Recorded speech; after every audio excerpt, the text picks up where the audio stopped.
Welcome to day 18 of Vlogmas. I'm just going to record a little snippet right now and record some more later tonight when I get home, if I go anywhere.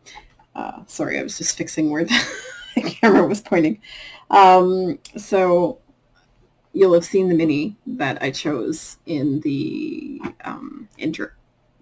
Sorry. Of course, there's no lighting because I'm an empty. Let's see if this will show up a little bit better. So that's too bright.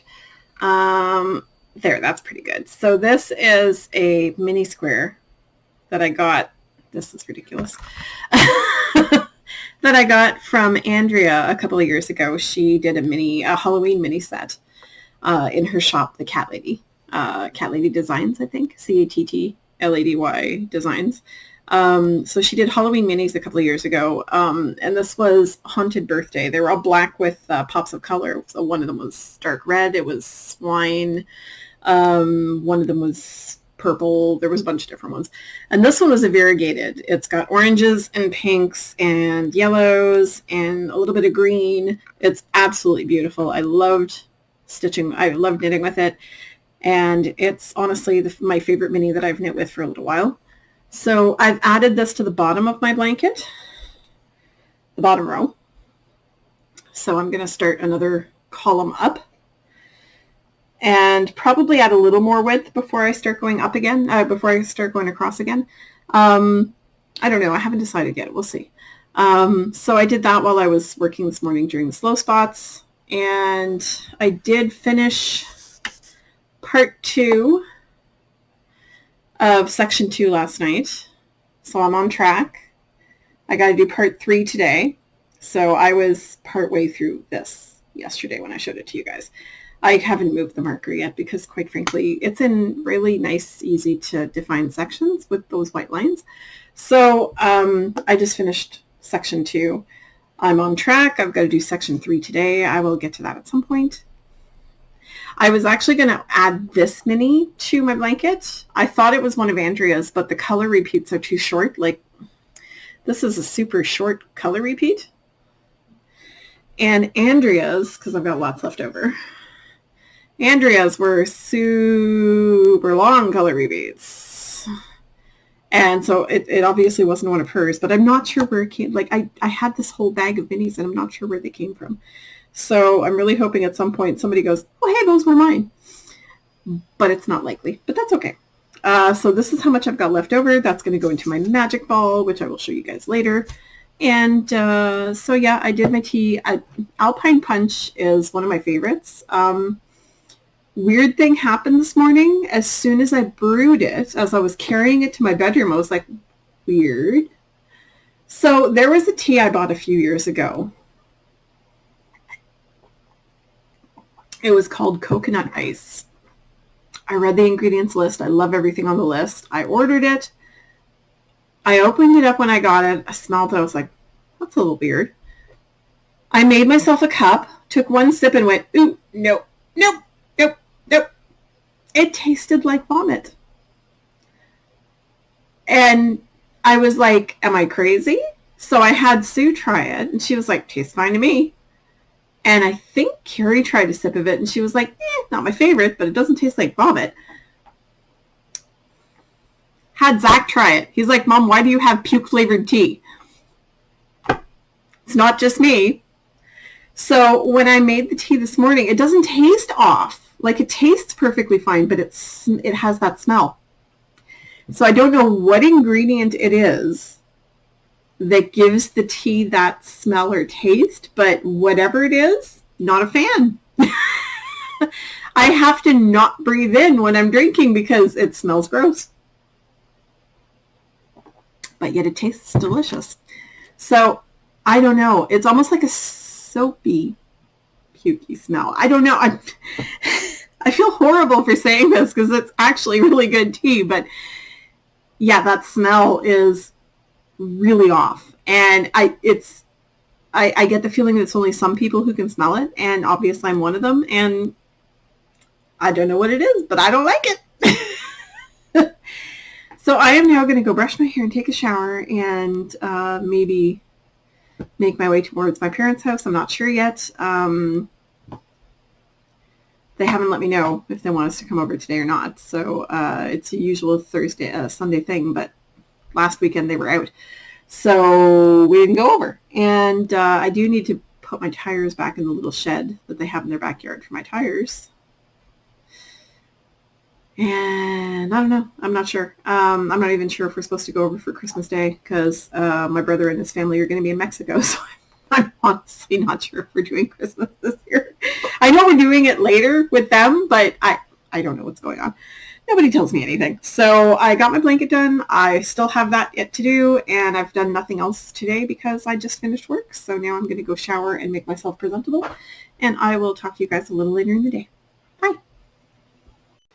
Hey gang, I'm back, and I'm exhausted.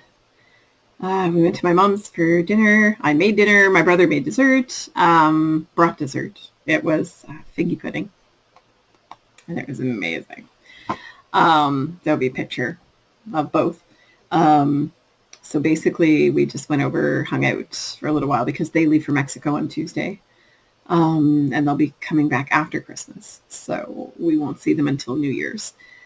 And I did not get more than 2 rows of knitting done on the papillon shawl, so I have no progress to show you. I'll show you tomorrow. I'm going to settle in with some Vlogmas episodes.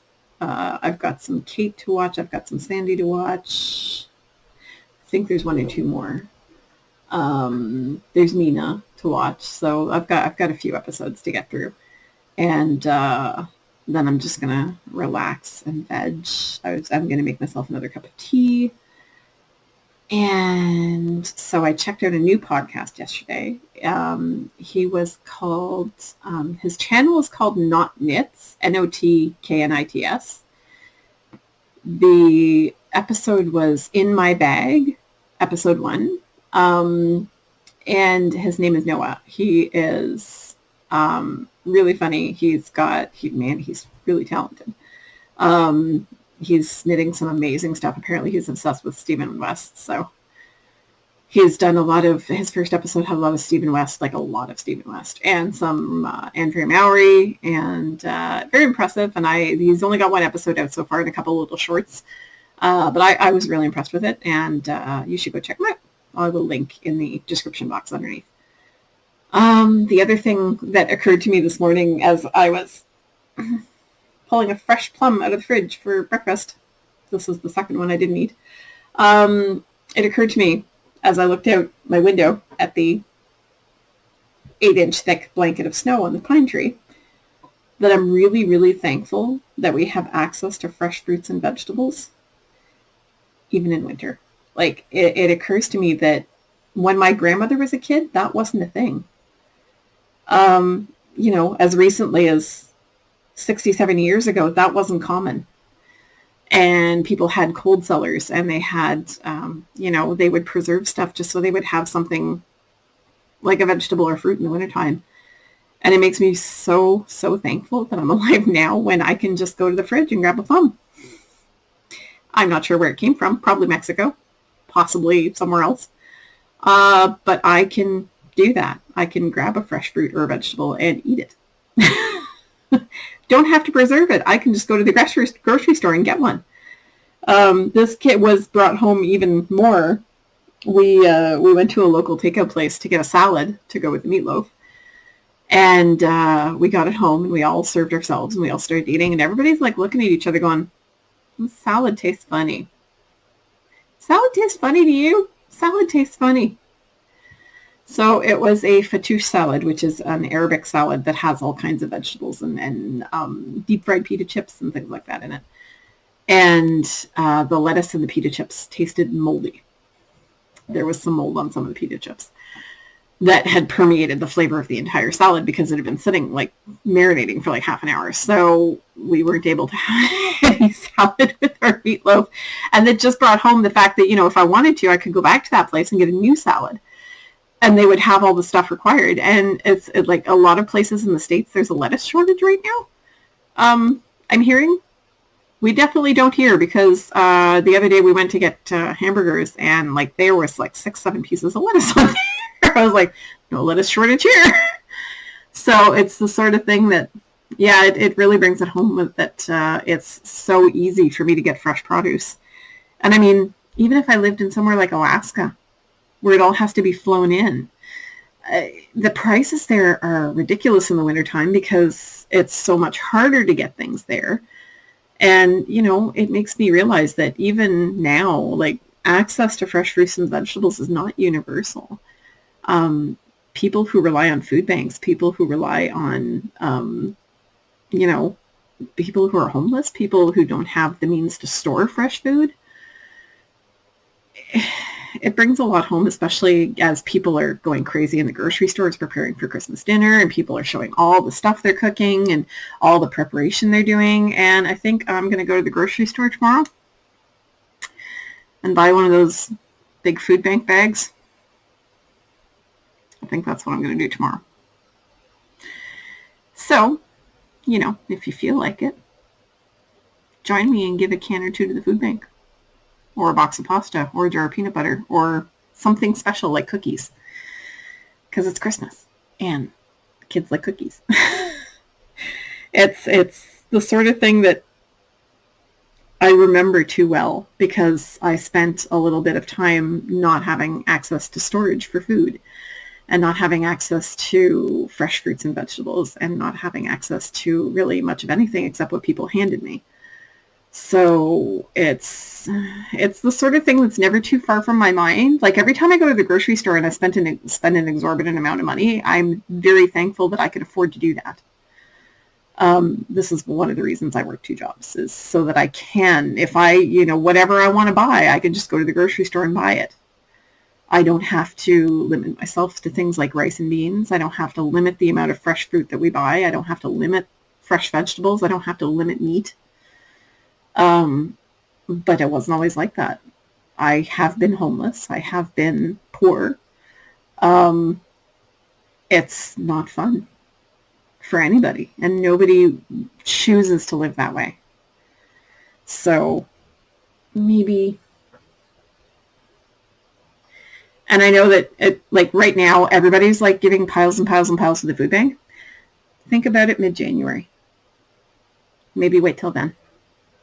Because January and February are really hard, really, really, really hard times for the food banks and people who, you know, everybody wants to give at Christmas time, but after that, everybody kind of forgets about it for a little while. So maybe something to think about. But anyway, yeah, that was something that was on my mind today. So I figured I'd share with you guys. And I don't have any additional mini to show you, but I did pick my mini for tomorrow. Here it is. It's the blue faded blossoms. You can see the sparkle, sparkle, sparkle, a little bit. It's harder because I don't have the flashlight on the other side, so there's no front-facing light. I mean, I can see the sparkle, but I don't know if you can see the sparkle. Probably because my face. There you go. Now you can see a little bit of it. So that's going to be my blanket square for tomorrow, which is not going until tomorrow because I've got to finish the papillon section tonight to stay on track to finish it for the end of January. So that is what we are going to do. And I decided today that my David's Tea Advent Calendar is going to become a mini tea and possibly chocolate Advent calendar for January. I'm just going to keep using it because it's a nice sturdy box and it will last a while. So I'm going to keep using it. Anyway, I'm going to say goodnight and see you all tomorrow. Tomorrow's Monday, which is my Thursday for Porter anyway. So I hope you all had a great weekend, and I hope you all got a little bit of rest and aren't like allowing yourselves to be crazy over the holiday. Just breathe for a little bit. It's not worth stressing yourself out for. It really isn't. Just breathe. Bye.